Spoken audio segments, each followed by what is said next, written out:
मेरे सहाबा के बारे में अल्लाह से डरना। और हुजूर फरमाने लगे, मेरे बाद उन्हें अपने कलाम का, अपनी बातों का निशाना न बनाना। फरमाया, जिसने उनसे प्यार किया मेरी वजह से प्यार किया, और जिसने उनसे अदावत की सहाबा जो मेरे हैं। अब बात को समझे, बंदा कह नहीं देता यार इसका जरा ख्याल रखना, इसमें दर्द होता है। देखो, आला हज़रत बरेलवी रहमतुल्लाह अलैह ने हदीस लिखी है, अगरचे इस हदीस की असल बुखारी मुस्लिम में और तमाम कुतुब हदीस पे मौजूद है। इमाम हसन और हुसैन सारा दिन ही हुजूर की बारगाह में हाजिर रहते थे, सारा दिन ही सरकार की बारगाह में होते थे, हुजूर मोहब्बत करते थे। लेकिन एक दिन स्पेशल फरमाया, अभी गए हैं थोड़ी देर पहले, यानी अभी घर गए हैं, फिर भी हुजूर ने फरमाया कि फातिमा से कहो जरा शहजादों को भेजे। अल्लाह करे आपको समझ आए मेरी बात। यानी एज ए मोहब्बत का कोई रंग होता है। हमारे यहाँ खाली मोहब्बतें खाली, और अल्लाह जानता है, चूंकि मोहब्बतें तकरीरों में इल्ला माशाअल्लाह।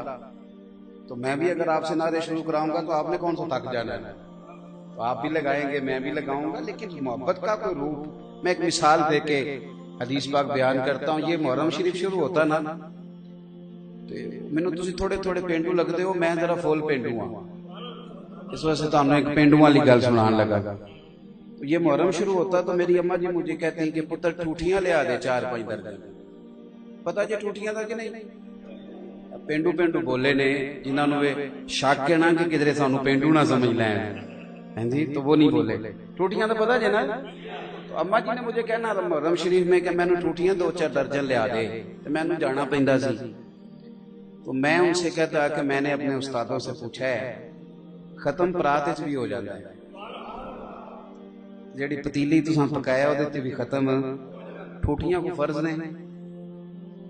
इमाम आजम अबू हनीफा रहमतुल्लाह ताला अलैह के एक शागिर्द थे, वो भी अच्छे वाइज थे। तो इमाम साहब रहमतुल्लाह अलैह की वालिदा कहा करती थी कि जा मुझे उससे मसला पूछ के बता। तो इमाम साहब कहते अम्मा जी मैं ना बताऊं, तो अम्मा कहती तू तो बच्चा, तेनू की बताओ, उससे पूछ। तो आप उनसे जाके कहते हैं कि मेरी अम्मा ने मसला पूछा, तो जवाब तो वो कहते उस्ताद जी मुझे क्या पता, आपको पता है इन सवालों का। तो आप फरमाते मैं तुझे जवाब देता हूँ, फिर वो तू मुझे बता, इसलिए कि मेरी अम्मा के नजदीक मैं तो बच्चा ही हूं ना। तू मुझे बता, मैं वो तेरा नाम लेके अम्मा को बताऊंगा तो मुतमईन हो जाएगी। तो मैंने अम्मा जी को बड़ा कायल किया, पर मैं तो बच्चा ही था। मेरी अम्मा जी ने ना मुझे मोटी सी बात की, कहने लगी पुत्र मैं फतवे शतवे कोई नहीं मनती, तू मैनू ठूठियां ले आके दे। मैंने उनसे पूछा अम्मा ठूठियों की हिकमत क्या है? खीर जो बांटनी है तो आप प्लेटों में बांट लें। तो मैंने कहा मोहब्बत का रंग होता है। अब तो आप यकीन करें, हम पढ़े लिखे लोग हैं, हमें तो आप सवाल ही नहीं पैदा होता कि कोई पढ़ा लिखा आदमी मस्जिद में झाड़ू दे, और जिसके पास 4 पैसे आ जाएं वो महफिल मिलाद की या मुहर्रम शरीफ की सफ़ें बिछाएं, सवाल ही नहीं पैदा होता। हालांकि जो सबसे बड़ा आशिक है ना इमाम हुसैन का, उसको नजर आना चाहिए यहाँ झाड़ू देता कि आज यहाँ मेरे हुसैन का जिक्र होने वाला है। लेकिन रंग ही कोई नहीं, तो 2000 रुपया देते हैं लोग और वो अपना नाम भी लिखवाते हैं इश्तिहार पे। ये रूप बनाया। मेरी वालिदा मुझे कहने लगी पुत्र ठूठियां चाहिए। मैंने कहा अम्मा जी उनकी क्या जरूरत है, खत्म तो हो जाता है। मेरी अम्मा कहने लगी पुत्र ओदी हिकमत वे कि किसी नू हुसैन इब्ने अली दे नाम दा लंगर देना ते उन्होंने कहना प्लेट वापस करके जाई, जिन्होंने हुसैन दे नाम ते दे छड़िया उन्होंने फिर दे ही छड़िया। खत्म हो गई बात। हम लोगों ने ना मोहब्बत का कोई रंग बनाया, कोई जौक नहीं। ये एक खास जौक हो मोहब्बत का। मुझे बड़ी तकलीफ होती है जब लोग मुहर्रम का लंगर शापरों में बांटते हैं। तो अपने दोस्त की दावत करे, शापरों में चावल बांटेगा तू कहते हैं मैं आशिक हूं इमाम हुसैन का, कम से कम प्लेटों में बिठा तो सही लोगों को। ऊपर से शापर फेंके जा रहे हैं और पता नहीं क्या कुछ किया जा रहा है। मैं इस पर दलाइल नहीं देता, वरना मेरे आला हज़रत बरेलवी का तो तरीका है कि 11वीं के 2 टुकड़े भी जमीन पे गिरे तो हाथ से नहीं उठाते, जबान से उठाया। तो मेरी बात को समझे, मोहब्बत का रंग होता है। अभी इमाम हुसैन मस्जिद में थे, घर तशरीफ ले गए दोनों शहजादे। हुजूर ने फरमाया फातिमा से को बच्चों को भेजे, मैंने मिलना है। सोने अभी तो थे। और मस्जिद नबवी का हुस्न क्या है कि रहमत के अजब झमेले हैं, क्योंकि हसनैन यहां पर खेले हैं। हुजूर सल्लल्लाहु अलैहि वसल्लम ने फरमाया भेजो सहाबा कहते हैं कि जरा देर हो गई इमाम हसन हुसैन को आने में, और उसकी दलील भी सहाबा खुद बयान करते हैं। हजरत अनस बिन मालिक फरमाते हैं लगता यह है कि हजरत फातिमा उन्हें गुस्ल करा रही थी, हार पहना रही थी कि हुजूर की बारगाह है आली मर्तबत में जाना है। शहजादों को देर हुई तो फरमाते हैं जब देर हुई तो हमने हुजूर के चेहरे नूर पर शौक देखा उनसे मिलने का। मैंने कहा मोहब्बत का रंग होता है चेहरे पर ना हुजूर के शौक।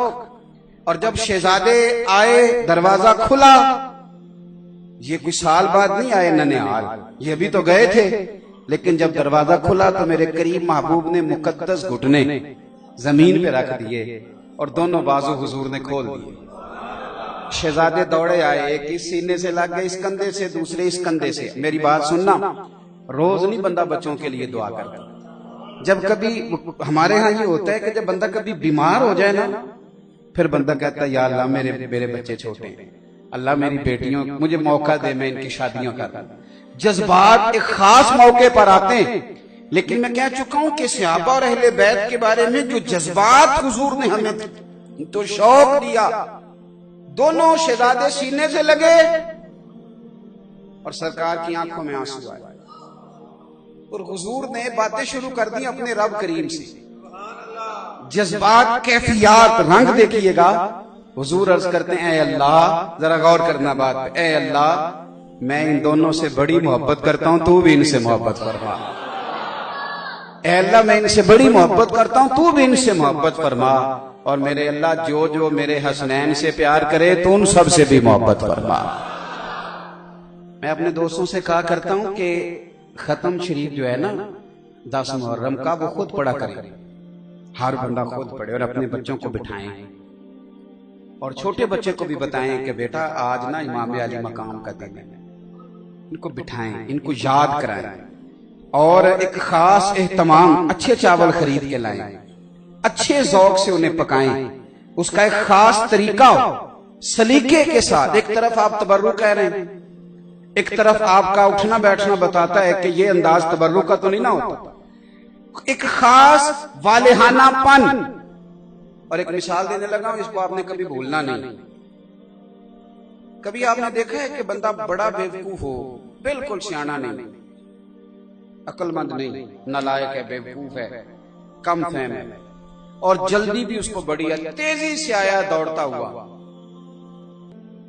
बेवकूफ भी था, कम अकल भी था और जल्दी में भी था। कभी ऐसा हुआ है कि वो तेजी से मस्जिद आ जाए, जूते ना उतारे? तो पता ही नहीं किसे गल दे देगा कि बेटूरी कोई हाँ ना करो तो ताए में भाई बेवकूफ है, सियाना नहीं। मैं कोई पीएचडी आदमी की बात तो कर नहीं रहा, मैं तो कर रहा हूं सादे बंदे की जो बिल्कुल सादा है, अनपढ़ है, और उसके साथ ये है कि जल्दी में भी है, तेजी से आया, भागा हुआ, जूते समेत मस्जिद दाखिल हो गया। ऐसा होता है? वो तो सियाना ही नहीं, और उसको तो जल्दी बड़ी थी।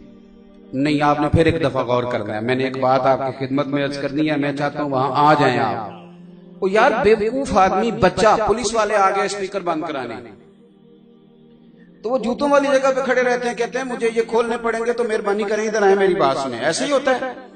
यानी मस्जिद का तकद्दुस, छोटे बच्चे से लेकर बड़े तक, नादान से लेकर अक्लमंद तक, अनपढ़ से लेकर एमफिल पीएचडी आदमी तक, यानी भूले से भी कोई बंदा मस्जिद में जूते लेके नहीं जाता, जितनी मर्जी जल्दी हो।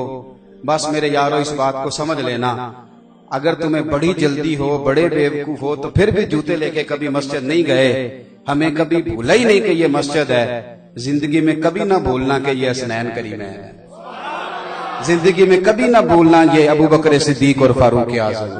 याद रखना, कभी भूले से भी इनके बारे में कच्चा लफ्ज ना इस्तेमाल करना, कभी भूले से भी छोटी बात ना करना, इसलिए कि ये बड़े ऊंचे लोग, ये बड़े आला हज़रत बरेलवी रहमतुल्लाह अलैह के छोटे शहजादे थे, मुफ्ती आज़म हिंद मौलाना मुज़फ़्फ़र रज़ा खान साहब।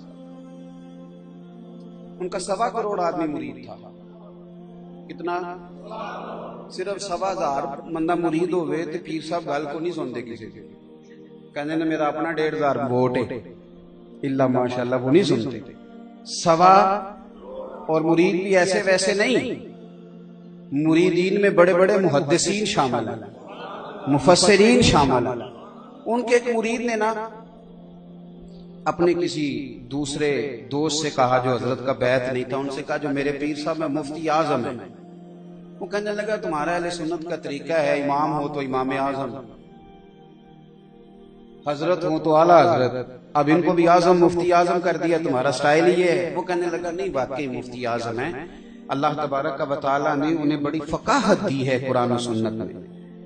उसने कहा यार ठीक है पर मुफ्ती आजम बड़ी बात है। उसने कहा चल तू मेरे साथ। जो होते हैं ना कुछ लोग जो कहते हैं मेरे सवाल का जवाब किसी मौलवी नहीं देता आज तक, तो मैं कहा तुझे फिर इमामुल उलमा होंदा दावा कर दो अगर किसी ने जवाब नहीं दिया था। ये भी कुछ लोगों का मसला है, वो दो चार पहेलियां याद कर लेते हैं और कहते हैं मेरा नहीं किसी ने सवाल का जवाब दिया। वो कहने लगा जी मैं तो तब मानूंगा जब मेरे सवाल का जवाब देंगे।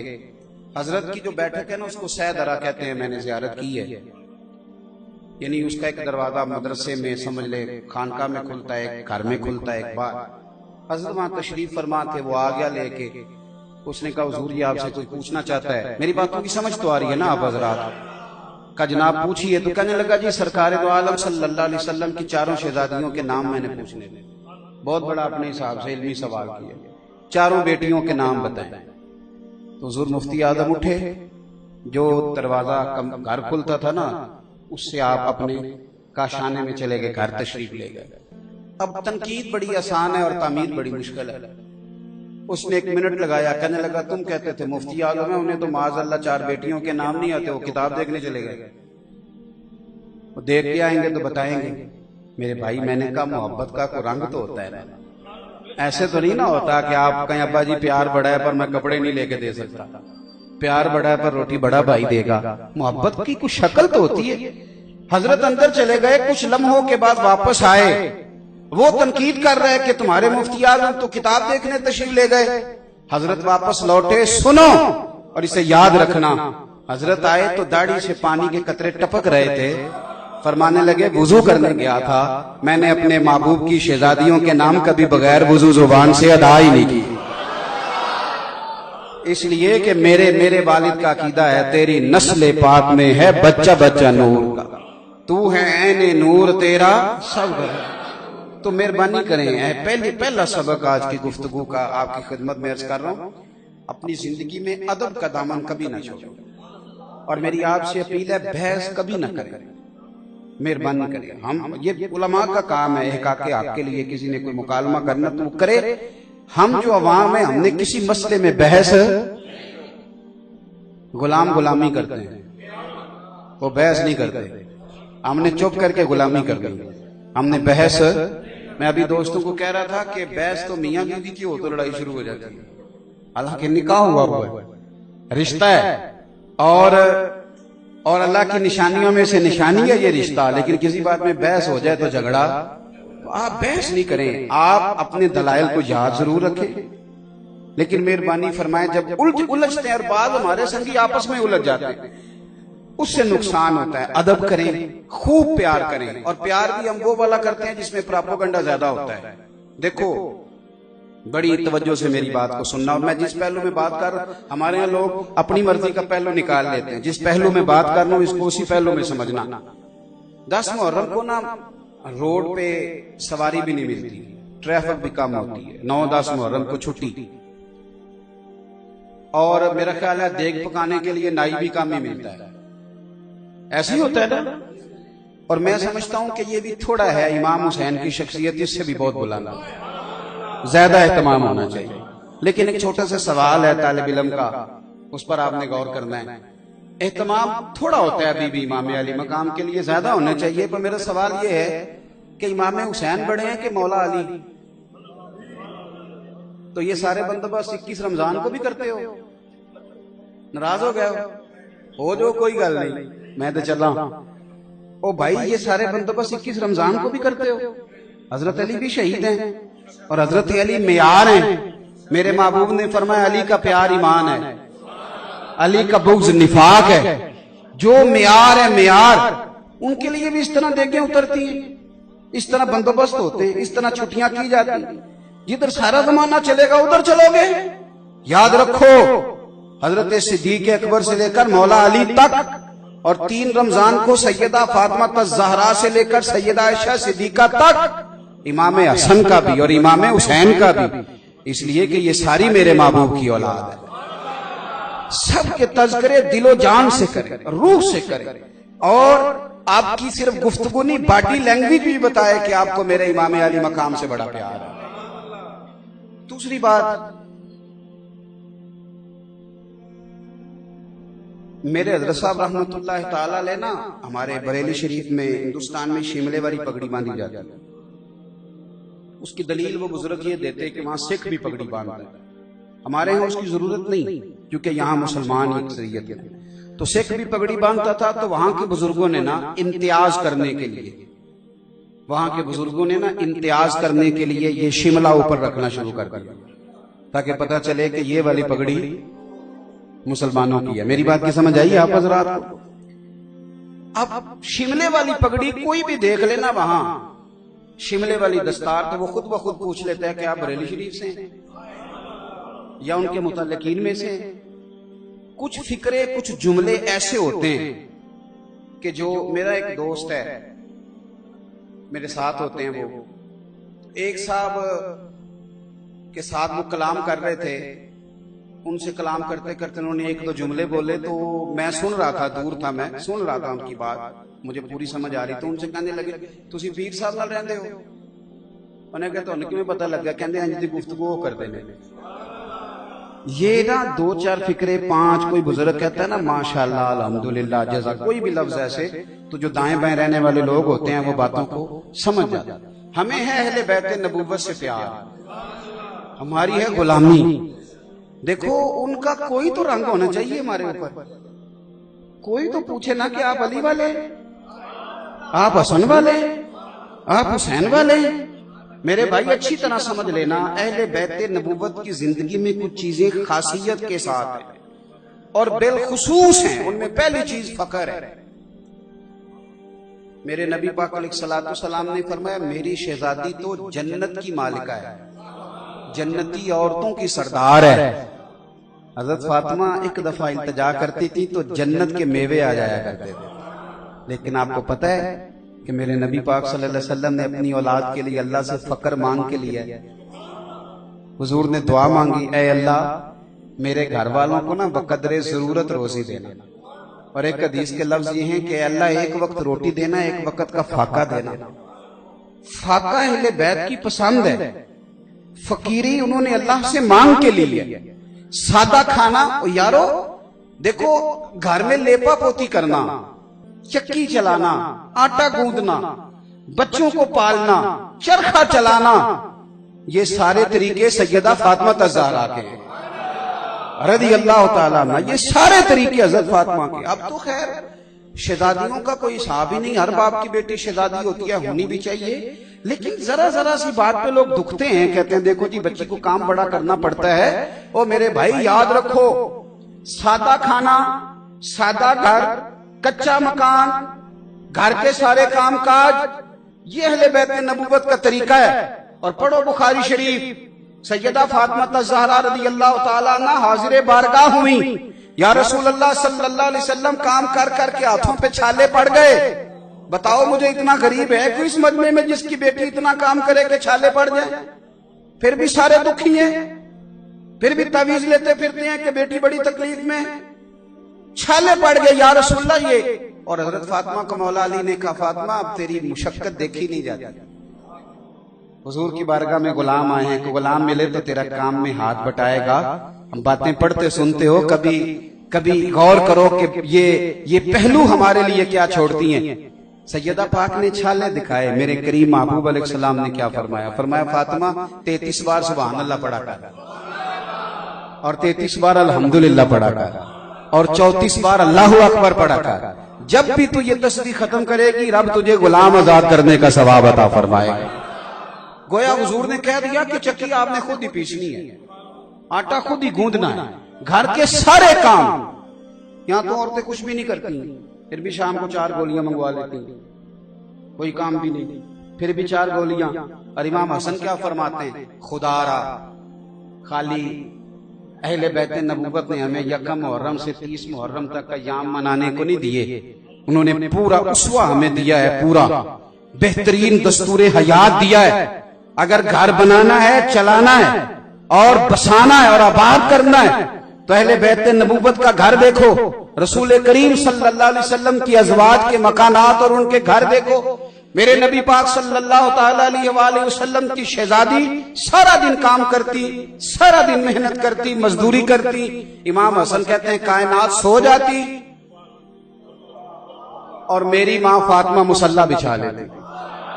सारा दिन काम किया, सारा दिन ड्यूटी की, सारा दिन मुशक्कत, दुनिया सो गई और सैयदा ने मुसल्ला बिछा लिया। पहली बात तो फकीरी, सादगी। आप यकीन करें सादा जिंदगी आसान होती है, सादा जिंदगी आसान। ये जो लोग बहुत ज्यादा कढ़ाई करा लेते हैं ना बेचारे, ये बड़े परेशान रहते हैं, कितने पैसे लगवा लिए आप देखता ही कोई नहीं। और जिस बेचारे ने पिछले साल का ना, पिछले, ये बड़ी सादा जिंदगी, बड़ी आसान। मेरी अम्मा जी ने ना मुझे क्रोशिये का स्वेटर बना के दिया था, फिर वो मैंने कहा छोटा हो गया, हालांकि वो छोटा नहीं हुआ था, मैं बड़ा हो गया था। फिर मेरा छोटा भाई पहनता रहा, फिर हमारा एक भांजा वो उसे पहनता रहा। सादा जिंदगी इतनी आसान होती है। अब तो आप यकीन करें कि कपड़े कभी पुराने नहीं होते, डिजाइन बदल जाते हैं, डिजाइन तब्दील हो जाता है। तो अब कौन रह गया है जो जूते को पैबंद लगाएगा, कपड़ों को पैबंद लगाएगा? मौला अली शेर खुदा कूफे की जामा मस्जिद के किनारे पे खड़े हैं और फरमा रहे हैं मैंने जीरा बेचनी है यारो, कोई खरीद लो। ये मैं बदर में भी लेके गया था, ओहद में भी लेके गया था। एक शख्स आगे बढ़ा, अमीरुल मोमिनीन क्या जरूरत पड़ गई इतनी मुतबर्रिक जरा जीरा बेचने की? फरमाने लगे यार तहमत पुरानी हो गई है, अब पेबंद लगने की भी जगह बाकी नहीं रही। अगर तहमत के पैसे होते तो मैं इसे फरोख्त ना करता। ये तो दो जहां के शाह हैं, पास कुछ रखते नहीं, और दो जहां की नेमतें हैं इनके खाली हाथ में।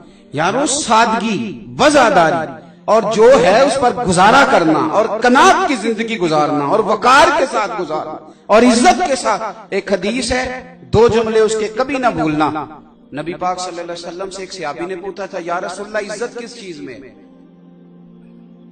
तो हुजूर ने फरमाया जो रब ने दिया है उस पर राजी हो जा, अल्लाह इज्जत अता कर देगा।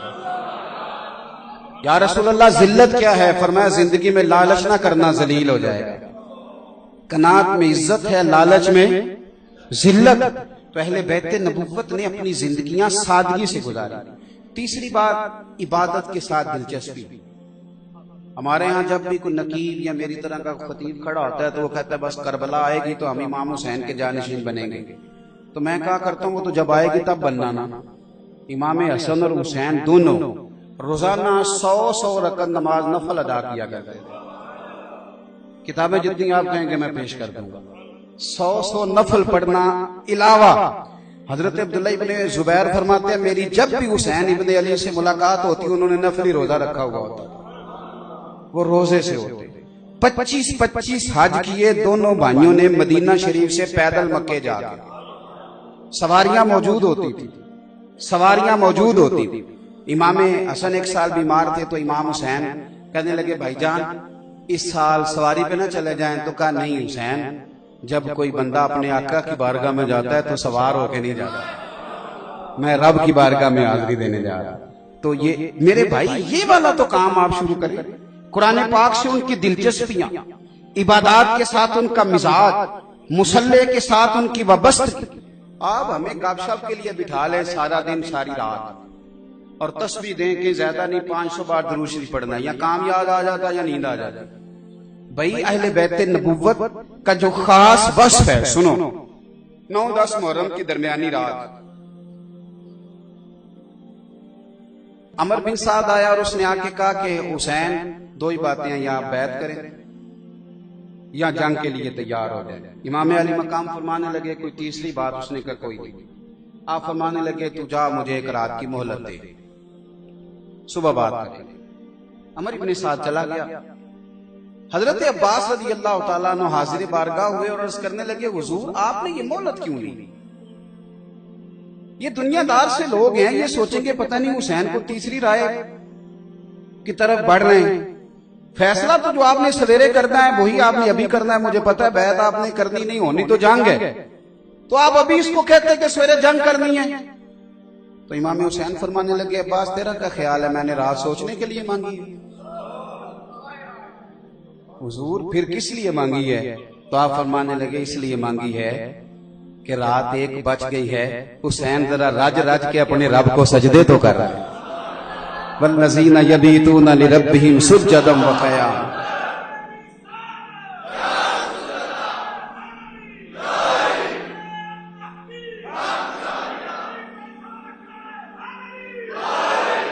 तीसरी बात सुने, अल्लाह आपको जज़ा दे। एक तीसरी बात सुने और मैं बात समेटने की तरफ आऊं। अभी 2-4 दिन पहले ना रोजनामा एक्सप्रेस ने, हवाला इसलिए दे रहा हूं कि आप तहकीक पढ़ना चाहें तो आसानी हो, खबर शाया किया कि पाकिस्तानियों में 65% लोग डिप्रेशन के मरीज। कुछ अर्सा पहले मैंने एक 35% की तहकीक पढ़ी थी, अब उन्होंने कहा ये 65% हो गए डिप्रेशन के मरीज, जो लोग टेंशन लेते हैं। जो अल्लाह पे तवक्कुल करने वाले लोग होते हैं वो टेंशन नहीं लेते, उन्हें पता होता है कि रिस्क भी उसके हाथ है, गुर्बत भी उसकी हिकमत है, इज्जत भी वही देता है और फिर जिल्लत भी उसकी हिकमत के तकाजे पर वो हर मोमिन जो होता है वो उस पर यकीन। हमारे यहाँ 65% लोग हो गए डिप्रेशन वाले। छोटी छोटी बातों की टेंशन, छोटी छोटी बातों का डिप्रेशन, छोटी छोटी बातों पर लोग परेशान हो जाते हैं। सब्र, तहम्मुल, हौसला, और अल्लाह ताला खैर करे, अब जब से ये सोशल मीडिया आया है, हम किताबों में पढ़ते थे गुमसान का रन पड़ता था, यानी पता ही नहीं चलता था कौन किसके गिरेबान पड़ गया है, कोई पता नहीं चलता था और बड़ी बुरी हालत हो जाती थी। कई दफा अपना फौजी भी अपने हाथों मारा जाता था, गुमसान का रन पड़ गया। अब तो आप खोल ले, कोई पता नहीं लगता कोई किसके गले पड़ा हुआ और किस कोई तहम्मुल मिजाजी, बुर्दबारी, हौसला, सामने वाले की बात को सुनना, गौर करना, अहले हक भी आपस में एक दूसरे की बात को सही मानों में समझने के लिए तैयार है। और यही हाल हमारे घरों में है कि हमारे अंदर वो जो खास सब्र था, हौसला था। हजरत मौला अली शेर खुदा रज़ी अल्लाह ताला अन्हु फरमाते हैं कि जो वजूद में सर का मकाम है ना, वो ईमान के अंदर सब्र का मकाम है। थोड़ा थोड़ा मैंने देखा है कि शादियों में बात बुजुर्ग नहीं हौसला कर रहे होते, फटाफट करो, जल्दी करो, आप जरा तहम्मुल में, और फिर इल्जाम लगाने में भी लोग फटाफट, तो फलाने बंदे ने ऐसे कर दिया जी, ऐसे होगा तो ऐसे किया है। किसी शायर ने कहा था कुछ तो मजबूरियां रही होंगी, यूं ही कोई बेवफा नहीं होता। थोड़ा सब्र तो करना यार, थोड़ा गौर कर। मैं ना, हम लोग बयान कर देते हैं, आप सुन लेते हैं, किसी बहन को उसके भाई की कटी हुई उंगली भेजी जाए ना, फिर गौर करना मेरी बात, बहन को भाई की कटी हुई, तो शायद वो सारी जिंदगी बहन सो ना सके। पर इमाम अली मकाम का ना सर कट गया था। हम कह देते हैं, आप सुन लेते हैं, यहां किसी की कटा हुआ हाथ फेंक दिया जाए तो लोग खौफ से भाग जाएंगे। हमारे पैंपरा ने पाबंदी लगाई है पाकिस्तान के न्यूज चैनल पे कि अगर कोई लाश कट जाए तो उसको दिखाना नहीं, वो दायरा लगा के दिखाते हैं, इसलिए कि खौफ और हरास पैदा होगा लोगों को। भाई इमाम अली मकाम का सर कट गया, धाड़ मुबारक आपका वजूद अतर करबला में सर मेदे की नोक पे, कभी सोचें तो खौफ आए लोगों को। सैयदा ज़ैनब ने सारे रास्ते ये मंजर आंखों से देखा, ना पर्दा सिर का, ना कोई नमाज कज़ा हुई, ना कोई ये बता सकता है कि बाद में उन्होंने कलाम ना किया हो, बाद में वो बिल्कुल माज़अल्लाह आवाज बाख्ता, ऐसा नहीं हुआ। बल्कि यजीद के दरबार में जब यजीद ने छड़ी हजरत ज़ैनब, हजरत इमाम अली मकाम के चेहरे अनवर पे लगाई, तो जनाब ज़ैनब दूर बैठी थी, पर्दे में दूर बैठी थी, तो वहां से बोली, उठी, और इस तरह नहीं जिस तरह हमारी औरतें उठती हैं तो पहले रोना धोना शुरू कर देती हैं, बात की समझ ही नहीं आती। वहां से उठी और उठ के पहले अल्लाह की हम्द की, फिर नाना मुस्तफा पे दरूद व सलाम पढ़ा, और फिर इन्नल्लाह माअस साबिरीन की आयत पढ़ी। और जब वो बोल रही थी तो उनके ये जो सच होता है ना, इसके अंदर अपनी एक ताकत होती है, ये जो हक होता है ना, इसमें एक अपनी गर्मी होती है।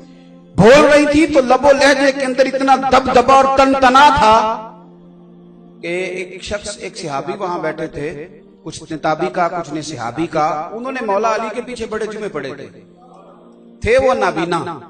जब सैयदा ज़ैनब बोली तो वो साथ वाले का घुटना हिला के कहने लगे, अली आ गए दरबार में। लहजे में असर घोल रहे हों जैसे, और जिब्रीले अमी बोल रहे हों जैसे, दरबार दमिश्क में सैयदा ज़ैनब का खिताब मिंबर पे अली बोल रहे हों जैसे। हजरत ज़ैनब बोली, फरमाने लगी, यजीद इन लोगों से पूछ ले, इनकी तलवारें तेरे साथ हैं पर दिल मेरे हुसैन के साथ।